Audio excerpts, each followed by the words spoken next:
Assalamualaikum warahmatullahi wabarakatuh. Kami dari kelompok 2 yang beranggotakan Rifana dan Fadila dengan nomor NIM 1851300, Sipa Maulandani dengan NIM 185130026, Ismi Ayunda dengan nomor NIM 185130033, dan Heni Suritami dengan nomor NIM 185130022. Video kali ini akan menjelaskan tentang uji T dan uji T aksen. Langkah pengujian untuk penelitian perbandingan terhadap dua sampel bebas yaitu: yang pertama, mencari nilai rata-rata dan simpangan baku dari dua sampel. Yang kedua, merumuskan HA dan H0. Yang ketiga, menguji normalitas dari kedua sampel. Yang keempat, uji homogenitas. Jika varian sampel homogen, lanjut dengan uji T. Dan jika varian sampel tidak homogen, maka dilanjut dengan uji T aksen. Nah, yang kelima, jika kedua kelompok atau salah satu kelompok tidak berdistribusi normal, maka gunakan uji Mann-Whitney. Nah, di sini ada uji homogenitas dua varian. Karena uji homogenitas ini sudah dijelaskan oleh kelompok pertama, maka saya akan memperlihatkan secara sekilas saja. Dan sekarang kita langsung ke uji T dan uji T aksen. Nah, yang pertama ada uji T. Uji T ini bisa dilakukan setelah datanya berdistribusi normal dan homogen. Nah, langkah-langkah pengujian uji T ini yang pertama, merumuskan hipotesis nol dan hipotesis alternatifnya. Yang kedua yaitu menentukan T hitung dengan rumus yang ada di sini. Nah, yang selanjutnya kita menentukan nilai T tabel, dan yang terakhir kita menentukan kriteria pengujian hipotesis, di mana min T tabel kurang dari atau sama dengan T hitung dan T hitung kurang dari atau sama dengan dari T tabel, maka H0 diterima. Nah, di sini ada contoh soal uji T, ada kelas eksperimen dan kelas kontrol. Nah, seorang mahasiswa mengadakan penelitian terhadap dua kelas untuk dijadikan kelas eksperimen dan kelas kontrol. Pada tes awal, kepada dua kelas tersebut, dan hasilnya datanya sebagai berikut yang sudah saya tampilkan. Dan dari hasil tes awal tersebut, dengan menggunakan taraf 1%, diketahui kedua kelompok mempunyai sebaran data berdistribusi normal dan mempunyai varian yang homogen. Ujilah apakah ada perbedaan kemampuan awal yang signifikan antara kelas eksperimen dan kelas kontrol. Nah, ini ada penyelesaiannya. Nah, sesuai yang diketahui dari soal, kita cari dulu rata-ratanya dan simpangan bakunya. Nah, kita misalkan kelas kontrol dan kelas eksperimen dengan 1 dan 2.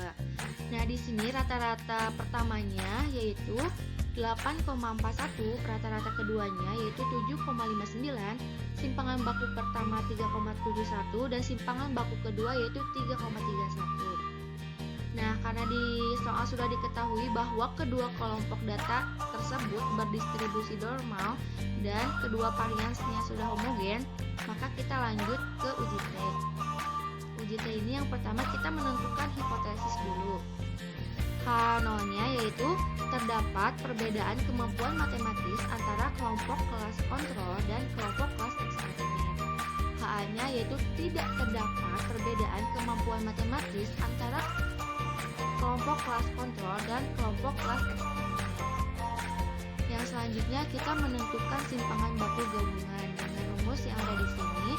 Kita masukkan N-nya yaitu yang sudah diketahui 41, N2-nya juga sama 41, lalu kita masukkan, dan simpangan bakunya yang udah tadi diuraikan kita masukkan juga ke rumus ini. Nah, akan kita dapatkan S gabungannya yaitu 3,5204. Setelah menentukan simpangan baku gabungan, kita bisa menentukan nilai T hitung dengan rumus yang ada di sini. Nah, di sini kita masukkan rata-rata kelompok pertama dan rata-rata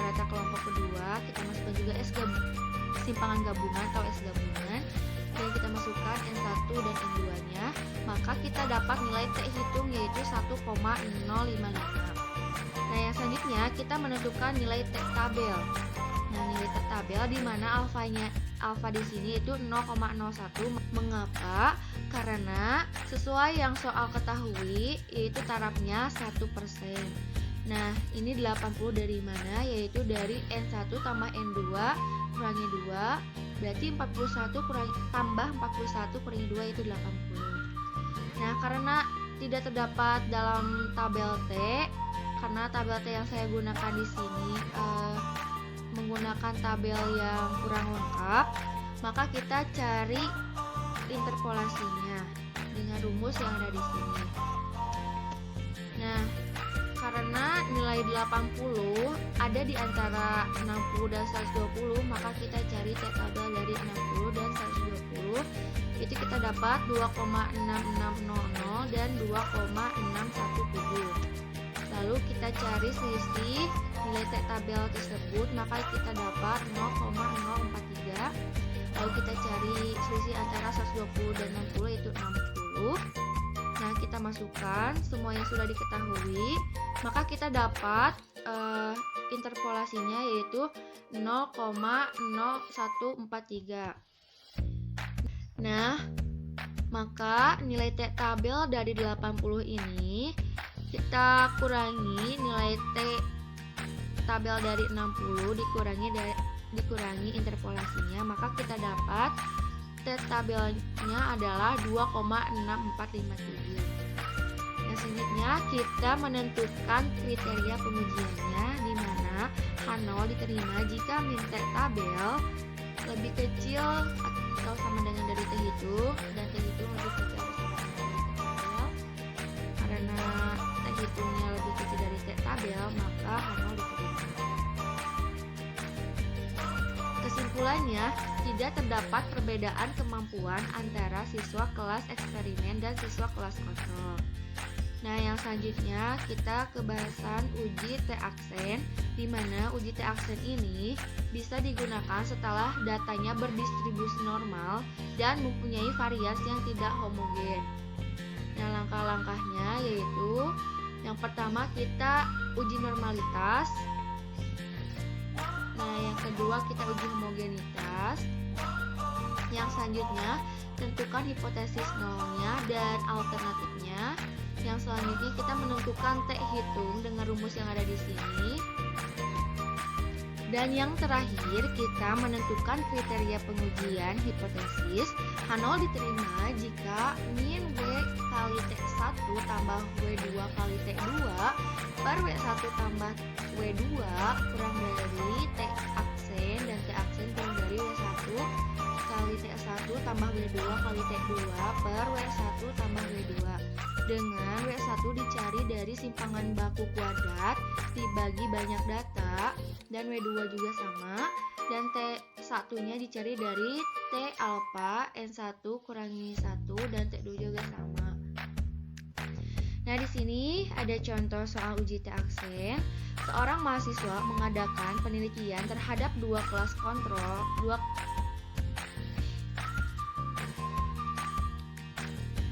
Nah, di sini ada contoh soal uji T aksen, yaitu seorang mahasiswa mengadakan penelitian terhadap dua kelas untuk dijadikan kelas eksperimen dan kelas kontrol.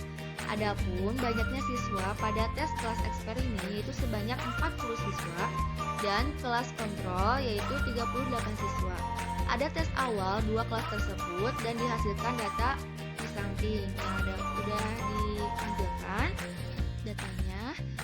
Dari hasil tes awal tersebut dengan menggunakan taraf nyata 5%, diketahui kedua kelompok tersebut mempunyai sebaran data berdistribusi normal dan mempunyai varians yang tidak homogen. Ujilah apakah ada perbedaan kemampuan awal yang signifikan antara kelas eksperimen dan kelas kontrol. Nah, langkah-langkahnya yaitu yang pertama tadi kan harus berdistribusi normal, karena di soal sudah diketahui berdistribusi normal maka kita lewat saja. Dan data tidak homogen. karena di soal juga sudah dijelaskan bahwa data tidak homogen. Nah, kita cari dulu rata-rata kelas eksperimen dan simpangan bakunya, yaitu kita dapat rata-ratanya 15,325 dan simpangan bakunya yaitu 4,35 dan kelas kontrol rata-ratanya 16,15 dan simpangan bakunya yaitu 2,88. Nah, yang pertama uji T aksen kita menentukan dulu hipotesisnya, yaitu H0-nya tidak terdapat perbedaan antara kemampuan awal yang signifikan antara siswa kelas eksperimen dan siswa kelas kontrol. Dan H-nya terdapat perbedaan kemampuan awal yang signifikan antara siswa kelas eksperimen dan siswa kelas kontrol. Yang selanjutnya kita menentukan nilai T hitung dengan rumus yang ada di sini. Sesuai yang sudah diketahui tadi, kita masukkan rata-rata simpangan baku dan banyak datanya, maka kita dapat T hitung yaitu min 1,023. Oke, yang selanjutnya kita menentukan kriteria pengujian di mana H0 diterima dengan rumus ini. Nah, dengan W1-nya yaitu simpangan baku pertama dibagi banyak data, yaitu kita bisa dapat W1-nya 0,63075 dan W2-nya 0,2168. Nah, T1-nya di sini setengah alfa. Nah, karena di sini saya menggunakan tabel yang lengkap, maka saya langsung cari